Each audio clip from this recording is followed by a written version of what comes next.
All India Radio presents Morning News.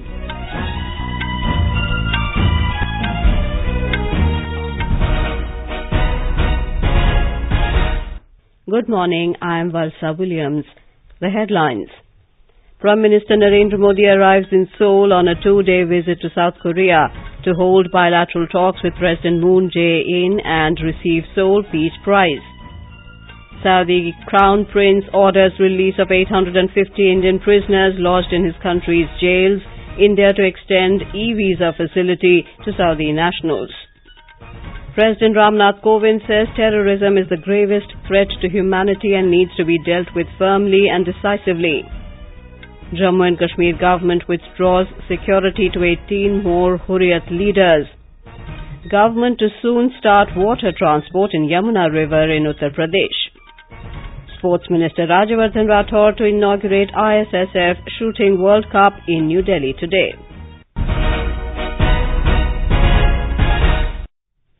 Prime Minister Narendra Modi arrived in Seoul this morning on a 2-day visit to South Korea. Mr. Modi will hold bilateral talks with South Korean President Moon Jae-in and receive Seoul Peace Prize in recognition of his dedication to international cooperation, global growth and human development. Besides summit meeting with President Moon Jae-in, Prime Minister Modi will also have a number of engagements with the Korean leadership, businesses and Indian community. Our correspondent covering the event has filed this report. Prime Minister will address the India-Korea Business Symposium and will also launch India-Korea Startup Hub. It will be a great push and assurance for more Korean companies to invest in India and boost for bilateral trade. At present, bilateral trade is around $21 billion and is targeted to reach $50 billion by 2030. Prime Minister will meet Mayor of Kimai City, which is believed to have ancient ties with the city of Ayodhya. As part of the global celebrations of 150th birth anniversary of Mahatma Gandhi, Prime Minister will unveil a bust of Mahatma at the Seoul campus of Yonsei University. He will interact with the Indian community in South Korea. Bilateral talks with President Moon will take place tomorrow. With Rajkumar, Anshuman Mishra, AIR News, Seoul.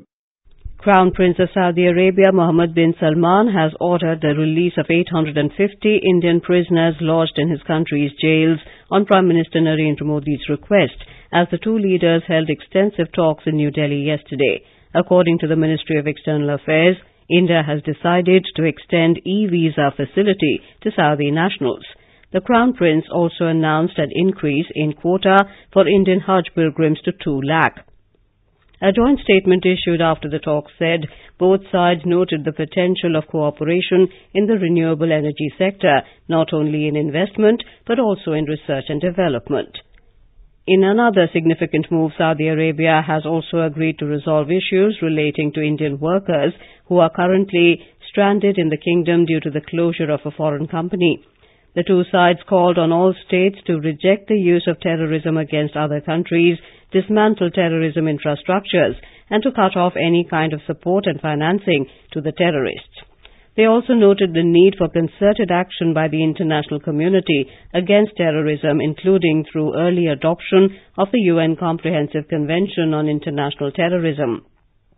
The Prime Minister and the Crown Prince condemned in the strongest terms the recent terrorist attack on Indian security forces on the 14th of February in Pulwama. They expressed satisfaction at the progress made in diverse fields, including trade, energy, security and cultural spheres. The Crown Prince conveyed his appreciation for the Indian ethos of inclusiveness, pluralism and tolerance. President Ram Nath Kovind has said that terrorism is the gravest threat to humanity today and needs to be dealt with firmly and decisively. He said India, Saudi Arabia and the global community must come together to defeat and destroy the evil forces and combat radicalization. He was speaking at the banquet hosted in honor of the Crown Prince of Saudi Arabia, Mohammed bin Salman bin Abdulaziz Al Saud, at Rashtrapati Bhavan yesterday evening. Mr. Kovind said those responsible for such acts have no place in society. Meanwhile, the President will be on a 2-day visit to Tamil Nadu and Andhra Pradesh today. In Tamil Nadu, Minister Kovind will unveil the statue of Mahatma Gandhi at Dakshina Bharat Hindi Prachar Sabha in Chennai. The President will attend the 18th anniversary celebrations of the Swarna Bharat Trust at Venkatachalam in Nellore district of Andhra Pradesh tomorrow. He will also visit Akshara Vidyalaya in Venkatachalam. For quick news updates round the clock, follow us on our Twitter handle at AIR News Alerts. The Jammu and Kashmir government has downgraded and withdrawn the security of 18 more Hurriyat leaders in the state. A Home Department spokesperson said it was felt that providing security to the separatist leaders is a wastage of scarce state resources which could be better utilized elsewhere. This is in addition to the 4 persons whose security was withdrawn on Sunday. The security of 155 political persons and activists who did not require the security provided to them based on their threat assessment and their activities has also been withdrawn. Over 1,000 police personnel and over 100 vehicles are now available for regular police work. Water transport will soon start in the Yamuna River in Uttar Pradesh. Union Minister for Road Transport and Highways and Ganga Rejuvenation, Nitin Gadkari, made the announcement yesterday. He said a water port will be set up in Baghpat district. Mr. Gadkari inaugurated and laid the foundation stone of many highway projects in Meerut, Baghpat and Moradabad yesterday. More from our correspondent. While laying the foundation stone of works related to NH 334B in Baghpat, Nitin Gadkari said that the government is planning to export sugar from western UP to Bangladesh through Yamuna water transport, which will be connected to Allahabad, and the DPR for this project is also ready. In Meerut and Moradabad, he laid the foundation stone for road projects and various schemes related to sewage treatment and river cleaning. He said that after completion of these projects, it will take only 40 to 45 minutes to reach Delhi from Meerut. On his second consecutive day in western UP, the minister will inaugurate and lay the foundation stones for 331-kilometer length of national highways and sewage treatment plants under Namami Gange works at Muzaffarnagar and Bulandshahr districts, where Chief Minister Yogi Adityanath will also accompany him. Sushil Chandra Tiwari, AIR News, Lucknow. Union Minister for Science and Technology Dr. Rajyavardhan will visit the Aero India show in Bengaluru today. He will witness the finale of the Drone Olympics and present awards to the winners. Around 58 teams from India, Germany, Israel, UK and Ukraine contested in the Olympics. The finals will be held at the Air Force Base in the city today. Addressing a seminar on Indian aerospace yesterday, Defence Minister Nirmala Sitharaman announced that 3 dedicated ideation groups will be set up. The groups will promote sustained interaction with the trade and industry on aircraft maintenance, repair and overhaul sector, defence R&D and drones. International Mother Language Day is being celebrated today. The day is observed on the 21st of February every year to promote linguistic and cultural diversity and multilingualism. Since 2019 is also the International Year of Indigenous Languages, the theme of this year's Mother Language Day is Indigenous Languages as a Factor in Development, Peace and Reconciliation. Our correspondent has filed this report. At least 43% of the estimated 6,000 languages spoken in the world are endangered. Only a few hundred languages have been given a place in education systems and the public domain. According to UN data, a language disappears every 2 weeks, taking with it an entire cultural and intellectual heritage. UNESCO has been celebrating International Mother Language Day for nearly 20 years with the aim of preserving this linguistic diversity and promoting mother tongue-based multilingual education. Progress is being made in this direction with growing understanding of its importance, particularly in early schooling. Suparna Sekhya, AIR News, Delhi. India has questioned the functioning of Pakistan's notorious military courts and urged the International Court of Justice, ICJ, at The Hague to annul Kulbhushan Jadhav's death sentence, which is based on an extracted confession.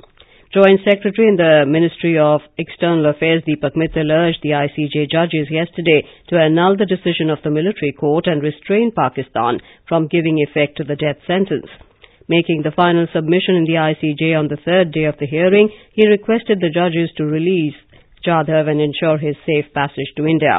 Jadhav, a retired Indian Navy officer, was sentenced to death by a Pakistani military court on charges of espionage and terrorism after a closed trial in April 2017. In Bangladesh, at least 45 people were killed when a devastating fire broke out in an apartment building, also used as a chemical warehouse in Chowk Bazar of capital Dhaka yesterday. Bangladesh's Fire Service Chief Ali Ahmed said 45 bodies have been recovered so far. He added that the number may increase as The search is still going on. Ahmed said the blaze, which began at 10:40 p.m. yesterday, might have originated from a gas cylinder and quickly spread through the building where highly flammable chemicals were stored. He said the fire has been confined but not yet doused, despite the efforts of more than 200 firefighters. Sports Minister Rajyavardhan Rathore will inaugurate the International Shooting Sport Federation ISSF World Cup in New Delhi today. Various events in the World Cup will start from February the 23rd and end on the 27th at Dr. Karni Singh Shooting Range.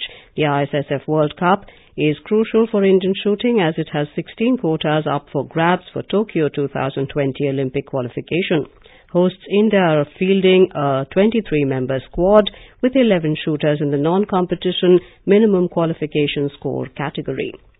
And now for an overview of today's newspapers, it's over to Saira Mujtaba. Thank you, Valsa. Most papers lead with Saudi Crown Prince Mohammed bin Salman's visit to India. Saudi Crown Prince vows all cooperation against terror, $100 billion investment in India is the headline in the Times of India. NIA takes over attack probe from J&K police to investigate Pulwama terror strike is the lead in the Statesman. His threatens Jammu and Kashmir with more Pulwama-type hits, reports the Asian Age. The paper adds, amid rising attacks, 4,000 J&K traders, students back in Valley.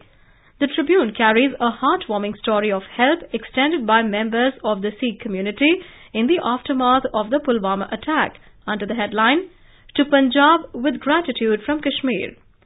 100 years later, UK reflecting on apology for Jallianwala, notes the Hindustan Times. The Tribune writes, Jallianwala deserves apology, with the Punjab Assembly passing a resolution seeking an apology from Britain for the massacre. Modi government fixes poll campaign tagline for 2019. Na mumkin ab mumkin hai, reports the Asian Age. Congress seals poll deal with DMK to contest 9 in Tamil Nadu, 1 in Pondicherry, writes the Times of India. The Supreme Court holding Reliance Communications Limited guilty of contempt of court is the lead in many papers. Anil Ambani will go to jail unless RCOM pays up, observes the Economic Times. Supreme Court bench to begin hearing Ayodhya case on February 26, states the Times of India. And finally, The Hindu reports, indelible ink, the purple stain that billions of Indians show off during elections may face an invisible challenger in the near future. Delhi-based National Physical Laboratory has created a new invisible ink which merely glows a bright orange when a low-intensity beam of ultraviolet light is shown on it. And with that, it's back to you, Valsa. Thank you, Saira. And now, before we end the bulletin, the headlines once again. Prime Minister Narendra Modi arrives in Seoul on a 2-day visit to South Korea to hold bilateral talks with President Moon Jae-in and receive Seoul Peace Prize. Saudi Crown Prince orders release of 850 Indian prisoners lodged in his country's jails. India to extend e-visa facility to Saudi nationals. President Ram Nath Kovind says terrorism is the gravest threat to humanity and needs to be dealt with firmly and decisively. Jammu and Kashmir government withdraws security to 18 more Hurriyat leaders. Government to soon start water transport in Yamuna River in Uttar Pradesh. And Sports Minister Rajyavardhan Rathore to inaugurate ISSF Shooting World Cup in New Delhi today. With that, we end the morning news. Have a nice day.